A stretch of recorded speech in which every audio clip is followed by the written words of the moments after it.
Varicose veins తో బాధపడుతున్నారా? మన ఏవిస్ హాస్పిటల్లో 4500 రూపాయల లేజర్ స్కానింగ్ ఉచితం. నమస్తే రమగారు. నమస్తే జయ. రమగారు, అట్ల తద్ది మనం ప్రతి సంవత్సరం మాట్లాడుకుంటూనే ఉంటాము. బట్ మళ్ళీ కొత్తగా అట్ల తద్ది యొక్క విశిష్టత ఏటా చేసుకునేదే కదా. ఆశ్వేజ బహుళ తృతీయ, తదియ అంటే తద్ది అంటాం కదా. తద్ది పండుగలు అంటే తృతీయ పండుగ. విద్యా తదియల్లో తది ఉంది కదా. అయితే ఉండ్రాళ్ళ తద్ది, అట్ల తద్ది ఇవేంటంటే నోముల ప్రకారంగా చేసుకుంటారు. వాళ్ళకి నోము ఉండాలి. అట్ల తద్ది నోము ప్రత్యేకంగా చేసుకునే పద్ధతి ఉంటుంది. అయితే ఊళ్ళల్లో ఏంటంటే నోమున్నా లేకపోయినా పెళ్లి కావాల్సిన ఆడపిల్లలు లేదా కొత్తగా పెళ్ళి ఇది వరకు ఏం చేసేవాళ్ళు అంటే చిన్నప్పుడు పెళ్ళిళ్ళు చేసేవాళ్ళు కదా. అవును, పిల్లలు ఇంకా వెళ్ళేవాళ్ళు కాదు, అత్తవారిళ్ళకి వెళ్ళకుండా ఇంట్లోనే ఉండిపోయాడు. వీళ్ళు వాళ్ళు కూడా చక్కగా ముందు రోజే గోరింటాకు పెట్టుకోవడం, సౌభాగ్య వ్రతాలు ఇవన్నీ. గోరింటాకు పెట్టుకోవటము, తర్వాత రాత్రే వంట చేసి, వంట నీకు చద్దన్నం తినాలి కానీ ఎలా పడితే అట్లా కాదు. ఓ గిన్నె వండి దాన్ని పక్కకు పెట్టేవాళ్ళు. రాత్రి తినేస్తే మిగిలిన పదార్థం అని కాదు. దీనికోసమని ఇళ్ళు వాకిళ్ళు శుభ్రంగా తుడుచుకుని వంటిళ్ళు అల్లుకున్నాక అప్పుడు పర్నాటి తెల్లవారుజామున ఆడపిల్లలు తినడానికి వంట రాత్రి చేసి పెట్టేవాళ్ళు. చల్లబడిన వంట తినడం అన్నమాట. రాత్రి మిగిలింది అన్న పాయింట్ పెట్టుకోకూడదు, అది కాదు అసలు. రాత్రే వండుకోవటం. అప్పుడు గోంగూర, తర్వాత ఉల్లిపాయలు అవి వేసే కొన్ని జాతులు కొంతమంది అష్టాదశ వర్ణాలకి అట్ల తద్దే అంటారట.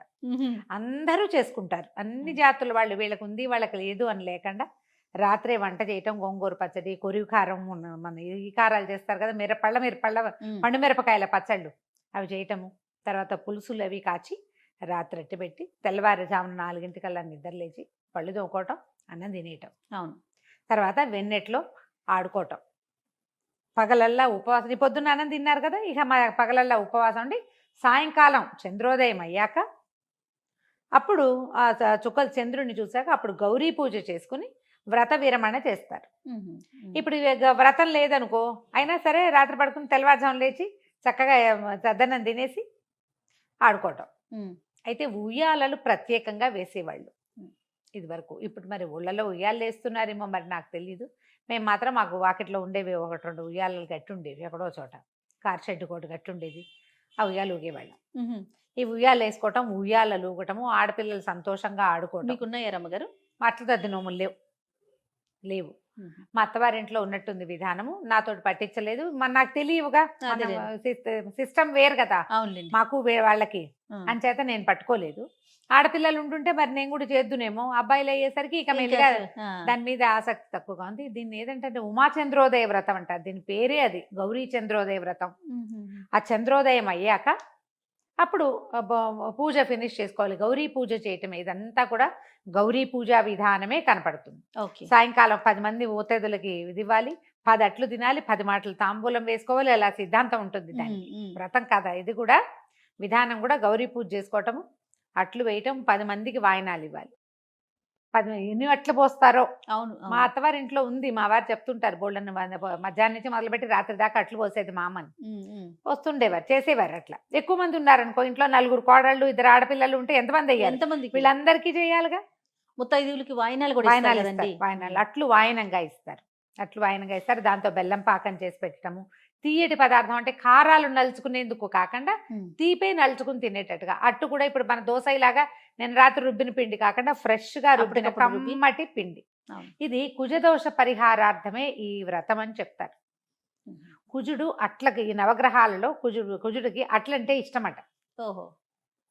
అందుకని అతనికి అట్లు ప్రీతి. కాబట్టి ఈ చంద్రోదయ వ్రతాన్ని కనుక అట్లతోటి నివేదన చేసి గౌరీ పూజ చేస్తే కుజుడు శాంతించి వివాహాలు తొందరగా అవుతాయి, వివాహాలు సక్సెస్ అవుతాయి. ఇంకా చాలా ఉన్నాయి. రజోత్పత్తి, మన పీరియడ్స్ రావడానికి, పీరియడ్ సజావుగా ఉండడానికి, గర్భస్రావం జరగకుండా ఉండడానికి అన్నిటికీ కుజుడే కారకుడు.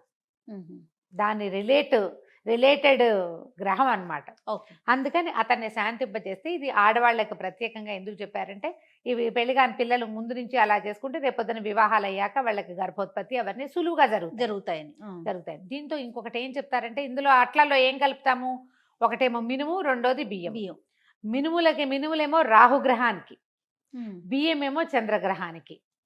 దానికి సంబంధించిన వస్తువు అనమాట అది. ఇప్పుడు ఈ రెండింటికి రాహు శాంతి, చంద్రగ్రహ శాంతి, కుజగ్రహ శాంతి, 3 గ్రహాలు శాంతిస్తాయి. ఈ చంద్రుడు మనక్కారకుడు కదా, ఉమ్. ఆడపిల్లలకు వచ్చేటువంటి రకరకాల మానసిక ఒత్తిళ్ళకి వాటికి ఇది సమాధానంగా ఉంటుంది. ఓకే. అందుకని ఈ వ్రతాన్ని ఇది వరకటి కాలంలో చేసేవాళ్ళు ఇప్పుడు కూడా ఇళ్లల్లో ఉంటే అలవాటుగా చేసేసుకుంటున్నారు. ఇందులో మగవాళ్ళకి ఏం ప్రమేయం ఉండదు. అవును, అవును. ఇదంతా పూర్తిగా స్త్రీల వ్రత కథగానే కనపడుతుంది. దీనికి సంబంధించి ఒక పురాణ గాథ కూడా చెప్తారు. దీనికే ఒక ప్రత్యేకమైన గాథ ఉంది. పాటలిపుత్ర రాజకుమార్తె సునామ, సుశీల అని కూడా చెప్తారు ఒక పేరు, ఉమ్. సునామ అని కూడా చెప్తారు. ఆ అమ్మాయికి చాలా సంవత్సరాలు వివాహం కాలేదట.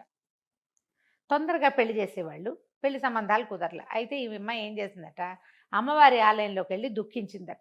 నాకు వివాహం అవటం లేదంటే ఉమాచంద్రోదయ వ్రతం చేయమని అమ్మవారు ఆజ్ఞాపించింది. అయితే ఏమైంది, ఈ రాజుగారి ఈ ఆజ్ఞ చొప్పున రాజుగారి అమ్మాయితో పాటు మంత్రి గారి అమ్మాయి, సైన్యాధిపతి గారి అమ్మాయి, తర్వాత పురోహితుడు గారి అమ్మాయి అందరూ కలిసి నోము పట్టుకున్నారు. పట్టుకుంటే ఏమైంది, అది పొద్దునే అన్నం తిని సాయంకాలం దాకా ఉండాలి కదా, ఉమ్. తెల్లవారుజామున అన్నాలు తిని ఆడుకున్నారు ఆడపిల్లలంతా. అక్కడి నుంచి ఎండెక్కిన కొద్దీ పొద్దున్నే 4ంటికి అన్నం తింటే సాయంత్రం ఆకలేదు. అవును, అవును. ఈ పిల్ల సుకుమారి అవటంతో రాజకుమార్తె బాగా శోషించేసింది. ప్రతిసారి శోషించేస్తోంది పిల్లకని వాళ్ళ అన్నయ్యలు ఏం చేశారట, నిప్పు పెట్టి ఒక చోట దూరంగా అద్దం పెట్టి ఈ నిప్పు అద్దం మీద పడేలాగా చేసి, అదిగో చంద్రోదయం అయిపోయిందంటే అమ్మాయి ఎంగిలి పడిపోయింది. ఓ. పడేసరికల్లా ఇక సంబంధాలు అన్ని రెండో పెళ్లి సంబంధాలు వచ్చినాయి అమ్మాయికి.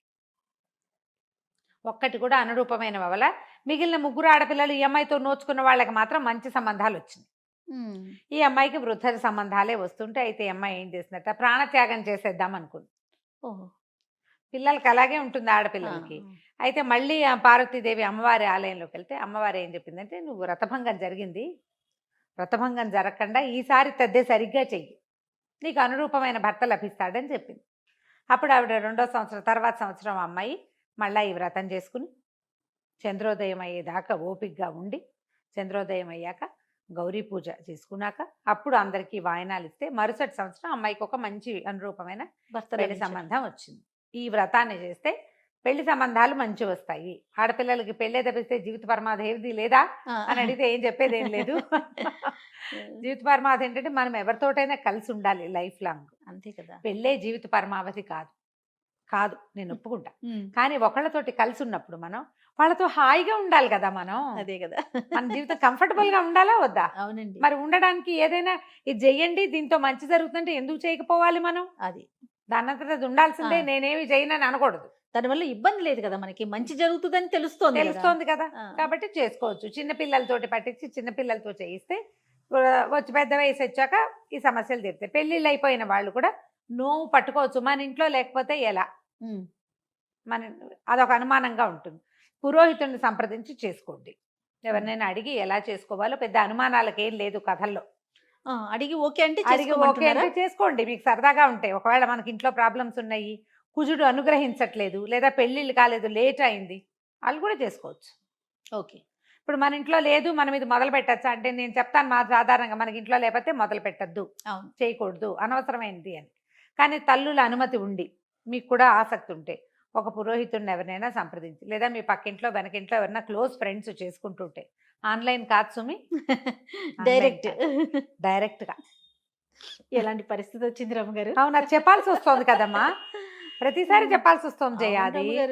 అలా కాదు, మీ చుట్టుపక్కల ఎవరైనా చేసుకుంటుంటే వాళ్ళతో పాటు మీరు కూడా కలిసి చేసుకోండి. ఒక 2-3 సంవత్సరాలు చేసుకున్నాక ఏమైనా వివాహం అయిపోవచ్చు. కంటిన్యూ చేయదలుచుకుంటే కనీసం 10 సంవత్సరాల నోము ఇది.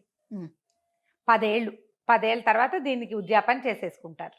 మేము చిన్నప్పుడంతా తెల్లవారుజాము నిద్రలేచి అన్నం తిని ఆడుకునే వాళ్ళని చేయ, మాకు నోముగా లేదు. ఎన్నేళ్ళో ఇప్పుడు కూడా నేను గోరింటాకు పెట్టేసుకుంటాను. రేపు ముందు రోజు గోంగూర పచ్చడి చేసుకుంటాము. అంతకంటే నేనేం చేయటం లేదు, కానీ ఖచ్చితంగా గోరింటాకు అట్ల తద్ది, ఉండ్రాళ్ళ తద్ది, ఆషాఢ మాసాల్లో గోరింటాకు, ఈ నియమాలు మాత్రం నేను కూడా పాటిస్తాను. వీలు వెంబడి చేసుకోండమా, ఏ వీలు లేదు మనకి.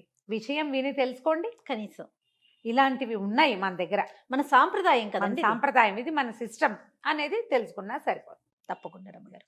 నమస్తే.